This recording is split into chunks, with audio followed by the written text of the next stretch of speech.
High fans, আশা করছি ভালো আছো। তো দিনটা ছিল 25/8/2024। আমি বেরিয়ে পড়েছি যোগীঘোপা যাওয়ার উদ্দেশ্যে।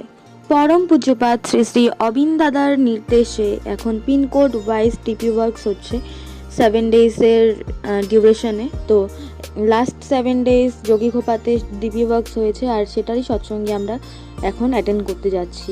আমি ক্লক টাওয়ারে ওয়েট করছিলাম পপিদের জন্য। দেন পপিরা আমাকে রিসিভ করলো, তারপর শুকে নিয়ে আমরা একসাথে বেরিয়ে পড়লাম যোগীঘোপাতে যাওয়ার জন্য।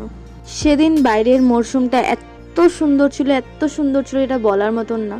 প্রকৃতি যে ঠিক কতটা সুন্দর তা সত্যি বলে বোঝানো যাবে না।